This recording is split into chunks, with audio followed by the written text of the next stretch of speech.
We knew Lexus had to reveal a 5th generation Lexus RX either by the end of this year or by early 2023, and it looks like they're going to be doing it in a couple weeks. Over at the Lexus press room, I am like a kid in the candy shop. Here we are, Lexus to unveil the all-new 23 RX on Tuesday, May 31st, 8 p.m. Eastern Time. In Plano, Texas. I will be there in person, in flesh, to see this new RX. This thing, oh man, it's been a long time coming. 4th generation came out in 2015 as a 2016 model year, and the styling has held on extremely well. You know, the spindle grille on the pre-refresh pre-2020 models was a bit iffy, and then it got a lot better, a lot more refined looking in 2020 with the refresh. I also gave it a touchscreen with Android Auto, Apple CarPlay. That was a big jump forward for the RX. But now we have teaser image and we have a reveal in just a couple weeks time. You can start the countdown, get your snacks and drinks. We're going to break down this image. There's more here than you initially think, and it's going to be a lot of fun. And we're going to talk powertrains as well in this video today. They also say stay tuned for more information. If I click the RX link, just takes us to this landing page. So May 31st, 8 p.m. Eastern Time drops. You can refresh this page and it'll have the new RX in it. Okay, so what we have going on here, well, it's a white color, so it could be a new white. This almost looks semi-matte to me. Doesn't mean it is. It could just be the lighting. Okay, so the grille, that's the first thing to tackle here. There's a lot going on it. So it's a two-tone grille. We have this solid piece at the top, and you have your porous piece down here, which is going to take up most of the spindle grille. But look how the bumper integrates with the grille. It's kind of interlacing with it. And you also have this mesh pattern design, which is to me a dead giveaway that this is an F Sport model. Yes, Lexus is showing the new RX in F Sport trim first, it looks like. That's just my guess. Nothing's official. Me breaking down this image is a little bit speculative. Now, this also could be a hybrid model, even though this doesn't have blue in it, because Toyota and Lexus, especially I know Lexus anyways, is getting rid of the blue accents on the Lexus badge denoting hybrid. The only way you can tell nowadays is the hybrid H on the back of the vehicle. They're also taking away those hybrid letterings on most of their vehicles on the side of the vehicle. You also have a little camera down here, 360 camera. That's of course nothing new on the Lexus RX. To me, another dead giveaway that this is an F Sport model is that we have additional mesh pattern here on the side. All Lexus F Sports have this little plastic piece on the side, additional mesh grille matching the front mesh grille.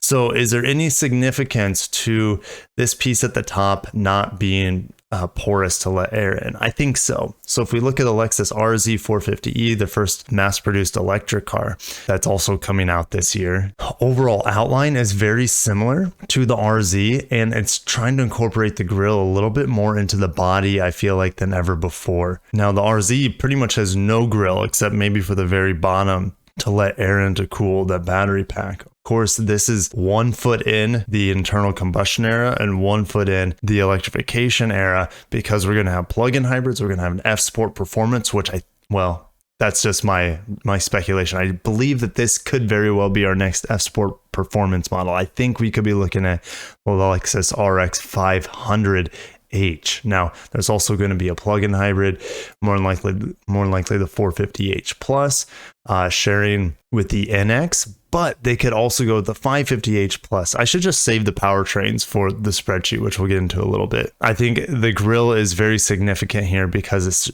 the bottom is pretty much having the internal combustion engine era, and it's also functioned to cool down that turbocharged combustion engine. Yes, V6 replaced by the turbo 4-cylinder, 99% sure on that. And then on the top, we're also going to have kind of this solid grille, letting us know that this model is also heavy electrified. And there's also potential, guys, I highly doubt it, but there's also the potential Lexus could give us a fully electric version of the RX based off the K platform. I doubt that they would announce it, and they probably wouldn't have it available at launch or even anywhere close to launch, maybe like a mid-model change or a mid-cycle refresh, but doesn't mean that they're going to do it. They could do it if they wanted.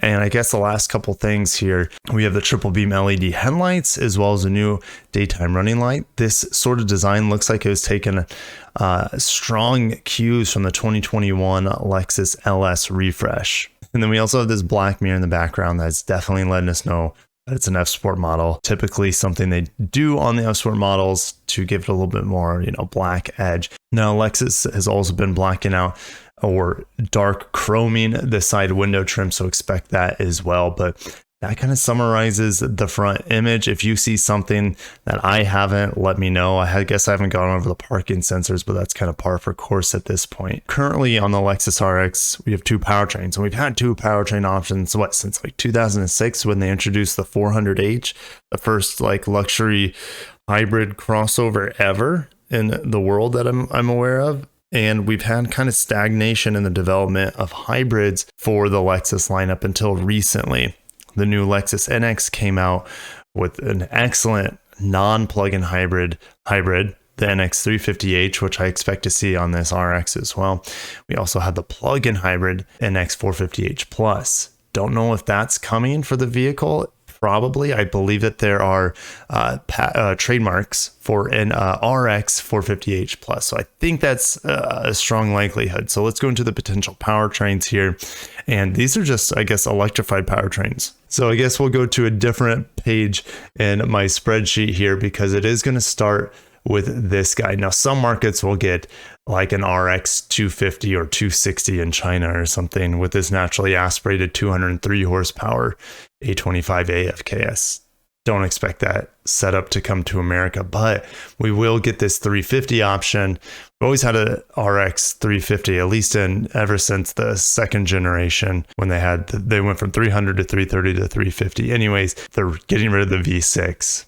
Mind-blowing, right? 2.4 liter turbo, 275 horsepower, 317 pound-feet of torque. The Highlander just got this power change, getting rid of the V6 to this turbo 4-cylinder. So it should be all-wheel drive only, just like it is in the NX, more than likely. Okay, so let's go over these additional powertrains here for the hybrid end, and this is where it gets pretty spicy. So we're going to have the 350h. Again, we have the 450h currently with the V6 hybrid with 308 horsepower. But the 350h is going to give us much better fuel economy. I want to say the RX 450h off the top of my head gets like 30 miles per gallon. This setup, even though it has definitely 80 less horsepower on paper, it is going to give us massive fuel economy, probably upper 30s. I'd say like 38 miles per gallon. So that's a nice bump and should be an awesome option for the new RX. I love this powertrain, the 239 horsepower on the Lexus NX, and that's my favorite NX. Even though the plug-in hybrid's great, is it worth the premium? In my opinion, maybe, maybe not. So I just really like the value and the fuel economy and the smoothness that this hybrid powertrain brings to the Lexus NX. I'm really going to enjoy it in the Lexus RX as well. It may feel a little bit underpowered because the RX is bigger and heavier, but we'll see. Plug-in hybrid, this is going to be a super potent model. Don't know how much they're going to be able to produce because this really we're hampered by the battery pack production from Panasonic and Toyota's joint venture that makes that battery pack, the 18.1 kilowatt hour battery pack that we see in the RAV4 Prime and the Lexus NX and the Suzuki Across and other parts of the world. So they're going to have to figure out a way to just ramp up this battery pack because it is like the heartbeat of this plug-in hybrid. It gives us, like, I forget in the Lexus, and it gives us 2 more horsepower than the RAV4 Prime, which gets 302 horsepower, but whatever, it's just splitting hairs at that point. Should be able to get over 35 miles of electric range and over 300 horsepower on that setup. Of course, all-wheel drive standard. Awesome powertrain. It's going to be expensive though. New powertrain here. New hybrid system. This is the exciting where things get real spicy. This is going to be a performance powertrain, not only for Lexus, but for Toyota. This powertrain's rumored to come in the new Toyota Crown, the top edition and top trim level of the Toyota Crown. This thing is going to be quite potent, and instead of the 2-motor setup that we have on pretty much all Toyota hybrids that is originated from the Toyota Prius, this is taking a very different approach, or an approach that the Koreans use, which gives you a more sporty character to it while having pretty much the same efficiency. It's just a little bit more costly to make, I think, in my opinion, because you have an actual 8-speed automatic transmission in here. replacing that ECVT, and it only gives us a single motor that is sandwiched between the 2.4 liter turbo engine as well as the new 8-speed auto. It's going to be all-wheel drive only. It's really hard to say how much electrification they're going to put in this thing, but we could be seeing like 370 horsepower and well over 450 pound-feet of torque. Again, no official numbers have been given to us, but this seems pretty likely to me because we're starting with the 275, the gasoline turbo engine, and it's really hard to say how much power and torque they're going to give this engine or the motor in between. If it gives us 100 horsepower, it's logical that we get close to 370 horsepower, but definitely stay tuned. We'll have more information on this powertrain more than likely in just a couple weeks from now at the end of this month. And this will also usher in the next F Sport performance model, which we've only had one. We still have one. I think they're still producing it, the IS 500 F Sport performance with the V8. This is definitely more electrified. Toyota alluded to that. Lexus alluded to that when they announced the IS 500 F Sport Performance Launch Edition, saying that F is coming back. We'll have new F cars. We're going to have hybrid high performance F cars as well, or F Sport Performance cars more than likely. So could we see them also give us a plug-in hybrid with the 550h Plus?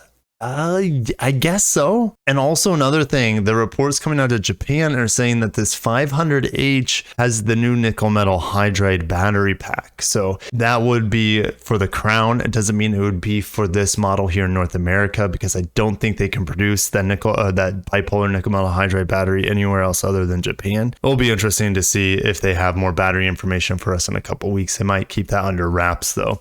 550h Plus. Also, my sources are saying that it doesn't have the 2.4 liter turbo. It has a 3.5 liter V6, which is hard for me to wrap my head around. But yeah, so take this all with a grain of salt, especially on the 550h Plus end. But the 500h, I think this is going to be pretty close. We already have confirmation on numbers for the 450h Plus as well as the 350h, as well as the 350 rest in peace V6, unless we see it in a 550h Plus plug-in hybrid or something. Anyways, pretty exciting stuff coming for the Lexus RX. I'm really excited to see the overall design of it. We got a tease last December, but that could have been an early prototype model that they were teasing. So who knows? Anyways, I'm gonna end it there. See you in just a couple weeks when I'm able to give you guys all the information, potentially hands-on walk around. We'll see if Lexus gives me that opportunity this year. Anyways, I'm going to end it there. Thank you so much for watching. Subscribe for more Toyota Lexus news. You're going to get a ton of it here in the next couple weeks. I'll catch you in the next video. Thank you so much for watching. Smash the like button if you were excited for the new Lexus RX. I am. Catch you in the next one. Peace out.